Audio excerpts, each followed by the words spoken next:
We're doing a talk today, a thread talk. Yes. On poppies. On poppies. So this is November. It is November. November. Why are we wearing them now? We are wearing them in the build-up to Remembrance Day, the 11th of November, to commemorate those fallen in both world wars and wars afterwards as well, I suppose. Yeah. And wars before. Well, therein lies the question. Yeah. We'll get to that. We wear the poppy in memory of a poem written by a man called John McCrae. Yeah. We did have to Google that. But we do, it's called In Flanders Fields, I knew that. Yeah. It is a poem about the poppies growing after the Battle of the Somme on the fields where many men lost their lives. So when you buy a poppy, generally the drive is run in Britain, and we're fairly sure it's only run in Britain, because it's run by the Royal British Legion, so that's kind of a giveaway. And the money goes towards supporting troops and their families. Yeah, a lot of that money. It's a very good cause. And they don't actually have a cost to them. You just make a donation as you see fit. You get the poppy, you lose the poppy, you go make another donation. It's the opposite of a vicious cycle? It's a positive cycle. A charity cycle. Yeah. A charitable cycle. I mean, I do love them, but I can't help but feel like the design could... A pin is not the best. Yeah, I've been stabbed a few times, I have to say. There is a... if you read a lot of articles, a lot of people who say you should wear them on a certain side. Really? Yeah, so a lot of people say you should wear it on the left side because it's like closest to your heart. And then there are people who say that the men should wear it on the left, the women should wear it on the right. The Queen wears it on the left, so... Why? Why do the women wear it on the right? I don't know. It's interesting to note that now you have a lot of people who are saying that they're refusing to wear the poppy altogether. What are the reasons they're saying that might be their decision? I think it's usually a personal reason. I know there's an instance of a Manchester United player refused to wear the poppy because he associated it with the bombing of his home country, and so for him the poppy means something else. You know, I have no grievance with him not wearing one for that reason. Yeah, so a lot of people have come out recently to in some ways renounce the symbol of the poppy, people that traditionally supported it as a concept. They have a very specific association with the first two world wars for good reason. They were the greatest in terms of, you know, magnitude, not like great conflicts. Should they not be a symbol of remembering those world wars in order to remember that we shouldn't perpetuate conflict like that ever again? Yes. And I think a lot of people are seeing that they're being worn in Parliament by people who are passing bills that would potentially prolong the conflicts that are currently going on in places like Syria, places like Iraq. I think a lot of people are seeing a slight irony in that the peacefulness of the poppy as a symbol is perhaps being undermined by a lot of politicians and people sporting it these days. Given how there are these issues regarding the poppy, people have created their own different coloured poppies to have slightly different meanings on remembrance.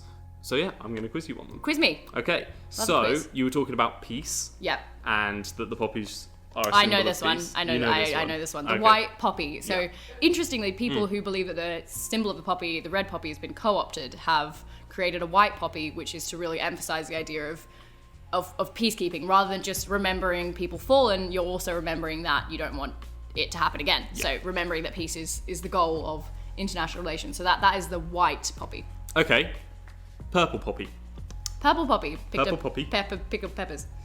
The Vietnam poppy? No. Okay, so the purple poppy is... That's so much fun to say.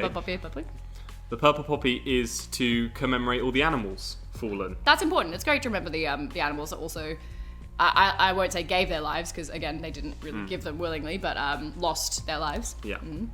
And the other one is the black poppy. I'm not even going to go anywhere with this. I don't know.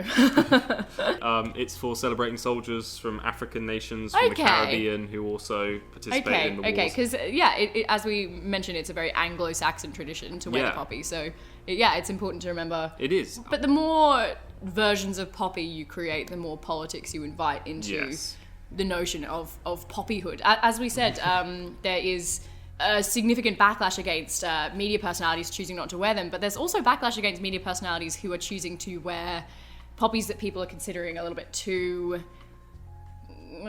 tasteless, I think. Yes. So a famous example was when Louis What's-His-Face from X Factor Louis Walsh wore a sort of bejeweled poppy, and I think a lot of people were worried that the aesthetics of the movement were taking over a little bit too much. Yeah, we were actually looking on the British Legion's poppy store, and you can buy all sorts from there. Not just poppies, not just pin poppies.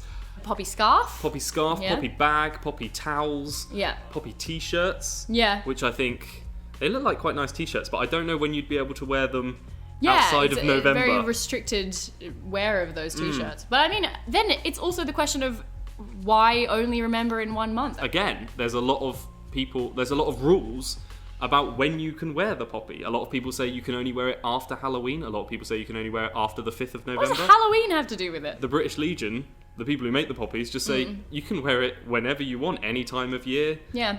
What does the poppy mean to you, Imogen? Sometimes I think we produce a lot of material to do with World War I and II. We produce a lot of TV shows, we write a lot of books about it. And the reason why we do is because I think it's something that happened that is just so hard for people to wrap their head around. It's so hard to intellectually come to terms with the fact that we did that to one another. It's so hard to come to terms with that devastation. And I think making the effort to come to terms with it is the least we can do for the people that died. For me, the poppy is about men and women my age who went and did something that I can't possibly imagine. I think the symbol of the poppy is letting their memories know that even though we can't understand it, we're trying. Yeah. And we're remembering them. We are. It's important to not let the movement become something it was never meant to be. So I think the more well-meaning people wear it, then the more we can recapture and reclaim what it was originally meant to be. Let us know what you guys think, whether you support the wearing of the poppy, whether you think there's a different reason we haven't brought up why people might not want to participate. Do you have the poppy in your country as well? Yeah. Like, I'd be really interested to know if I that also would. spreads beyond the seas. We've got Australia, but and if you don't, what other ways do you commemorate? How do you remember? Okay. Thank you for watching. And please like and subscribe. like and subscribe and do all that cool stuff. We love you. Love you. Okay, don't manspread immediately. Elliot's doing a thread talk today because his legs are trying to get me out of the picture. Don't you just hate it, ladies, when you just like you're on a tube carriage and you know the armrests are really well defined and men are just like you're just like, you know, is this comfortable for you? I think this is an exaggeration. But anyway, today we're doing a thread talk on manspreading. No, we're not. We're not doing talk about